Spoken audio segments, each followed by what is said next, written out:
Bienvenue sur Horror News. Salut à vous fans d'horreur, ici Marc pour Horror News, l'émission qui vous déterre les infos du monde de l'horreur. Et cette semaine, il y a du stock pour le coup.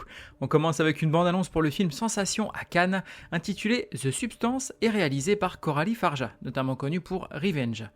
On y suivra l'arrivée d'une nouvelle substance capable de générer une nouvelle version de vous-même, plus jeune, plus belle et plus parfaite, avec pour seule contrainte de permuter tous les 7 jours.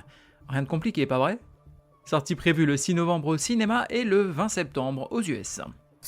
Une bande-annonce pour le film intitulé The Platform 2, toujours réalisé par Galder Gaztelu Urrutia. J'espère que je me suis pas trompé. On y suivra une tentative de faire régner l'ordre dans l'enfer de la plateforme. Sortie prévue le 4 octobre sur Netflix.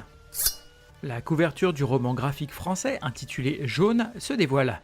L'idée est de revisiter le mythe du slasher à travers 3 tomes avec les artistes Run et Rours aux commandes, et ce dans un format 15 par 21. Sortie prévue pour Halloween aux éditions Label 619. Le film intitulé Your Monster, avec l'actrice Melissa Barrera, notamment vue dans les derniers films Scream, dévoile son affiche. On y suivra une actrice en herbe qui voit sa vie s'écrouler après avoir appris qu'elle a un cancer.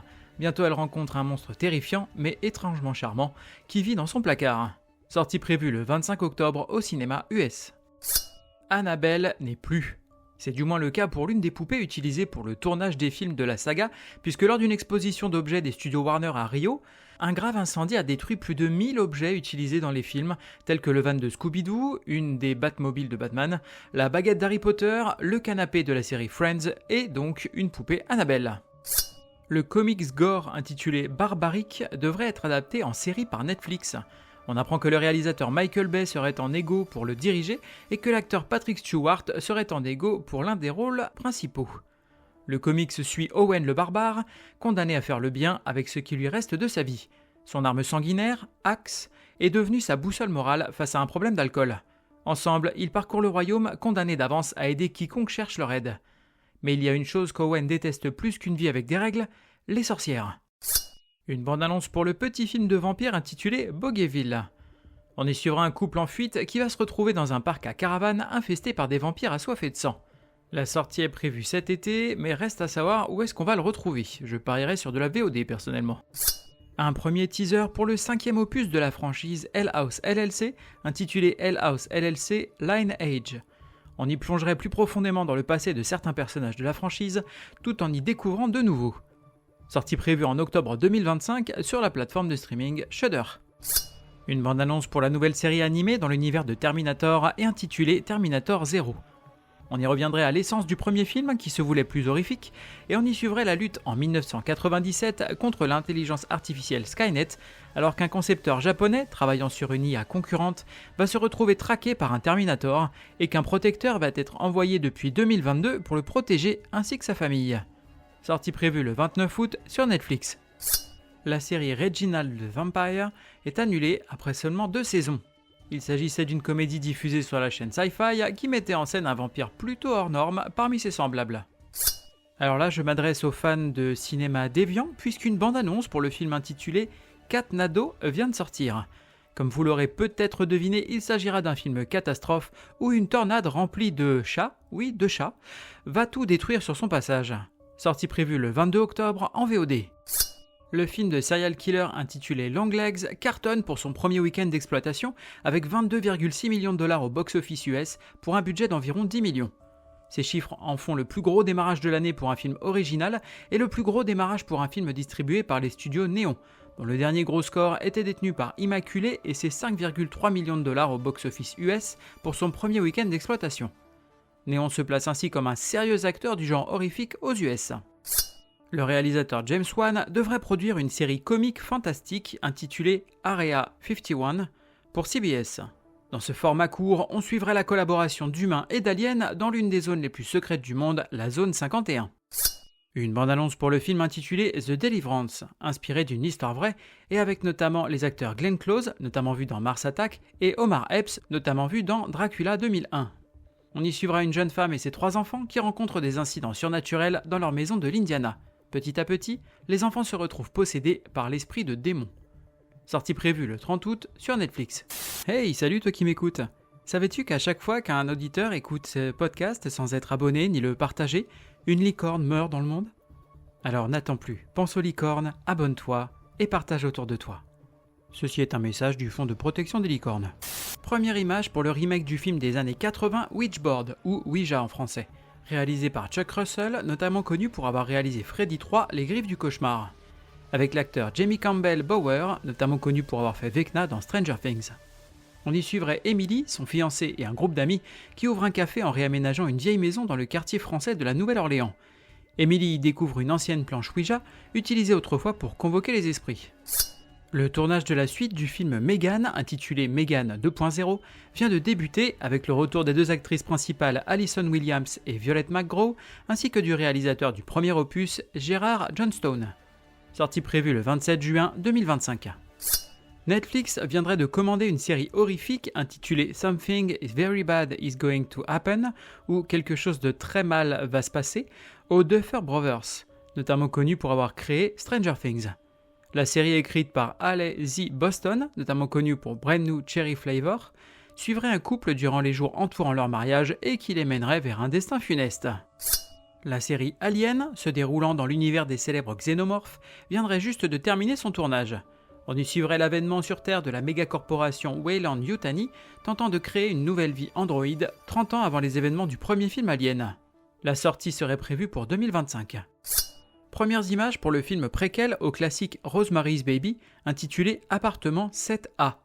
On y suivra une jeune danseuse blessée dont la vie va basculer quand elle va être prise en charge par un vieux couple riche lui promettant une chance de devenir célèbre. Sortie prévue le 27 septembre sur Paramount+. Une bande-annonce pour le film intitulé Monster Summer, avec l'acteur Mel Gibson, notamment vu dans Signe. On y suivra un groupe d'ados menant l'enquête après la disparition de l'un d'entre eux, et dans leur recherche par un enquêteur vieillissant, ils vont se retrouver sur la piste d'une sorcière.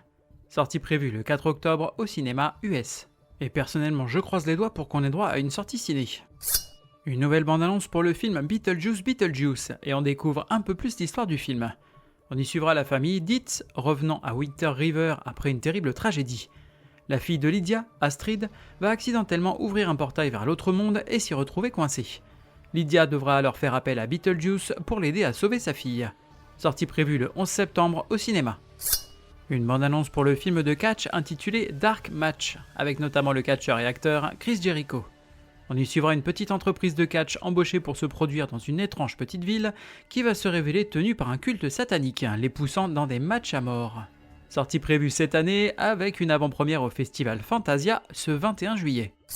Premières images pour la série préquelle de Dexter intitulée Dexter Original Sin. On y suivra le parcours de Dexter, début de l'école, à ses débuts dans la police de Miami et en tant que tueur en série. Vous voulez une plongée factuelle sur le couple Warren et leur dossier ? Amazon nous révèle que Marie-Madeleine, de la chaîne YouTube Occulture, s'apprête à publier un livre intitulé L'imposture Warren, le dossier à charge, le tout aux éditions Marabout. Un beau bébé de 400 pages quand même, qui est d'ores et déjà en précommande pour une sortie prévue le 30 octobre. J'ai le pouvoir de t'accorder la vie éternelle, si tu le souhaites. Côté VOD, DVD et Blu-ray, on va avoir Les Dents de la Mer 3 chez ESC Distribution, en Blu-ray Steelbook. Alors qu'un célèbre parc aquatique maritime récupère un bébé requin dans les fonds marins, ce dernier finit par décéder dans leurs locaux et sa mère décide de s'attaquer au parc. Sortie prévue le 24 juillet. Les Dents de la Mer 4 chez ESC Distribution, toujours en Blu-ray Steelbook. Hélène, la femme du chef Brody, décide de suivre son fils, spécialiste de la faune sous-marine aux Caraïbes. Malheureusement, un grand requin blanc va encore semer la terreur et cette fois, Hélène va devoir surmonter ses peurs pour l'affronter. Sortie prévue le 24 juillet. The Last Breath en VOD. Un groupe de vieux amis se retrouve lors d'un voyage de plongée sous-marine dans les Caraïbes pour explorer l'épave d'un cuirassé de la Seconde Guerre mondiale. Ils se retrouvent piégés dans un labyrinthe sous-marin de métal et ils ne sont pas seuls. C'est un film de requin, je vous épargne le suspense. Sortie prévue le 26 juillet. Zombie Kill of the Week goes to Sister Cynthia Knickerbocker. Côté streaming, on va avoir Human sur Shudder. Le patriarche d'une famille, qui a décidé de s'engager dans le nouveau programme d'euthanasie du gouvernement, voit l'expérience mal tournée. Sortie prévue le 26 juillet. Candyland sur Shadows. Une jeune paumée rejoint une bande de prostituées officiant autour d'une station-service et les cadavres commencent à s'empiler. Sortie prévue le 26 juillet. Loop Track sur Shadows. Un homme au bord de la crise de nerfs se réfugie dans la brousse, où il rencontre d'autres piétons et quelqu'un ou quelque chose d'autre. Sortie prévue le 26 juillet. Trust no one, Mr. Mulder. Côté livre, on va avoir The Book of Elsewhere de Keanu Reeves et China Miéville en livre.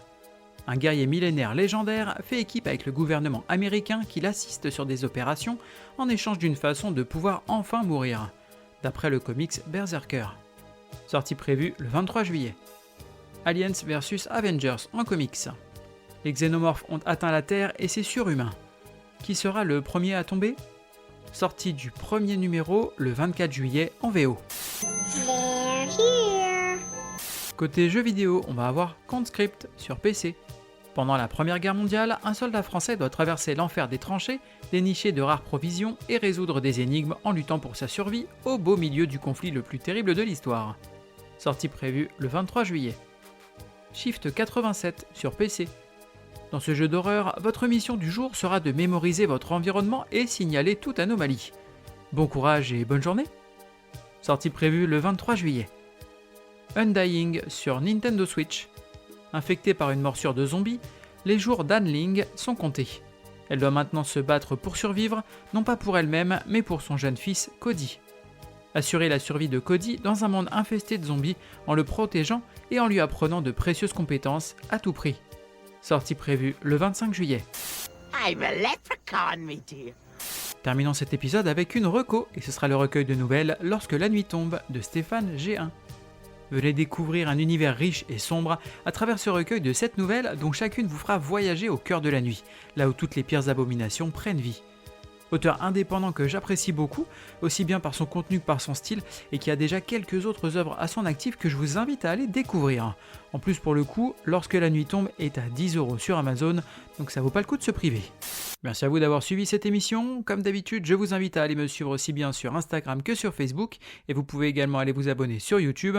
Et n'oubliez pas, pour sauver les licornes, abonnez-vous et partagez autour de vous. Il ne me reste plus qu'à vous souhaiter bonne semaine et bon frisson.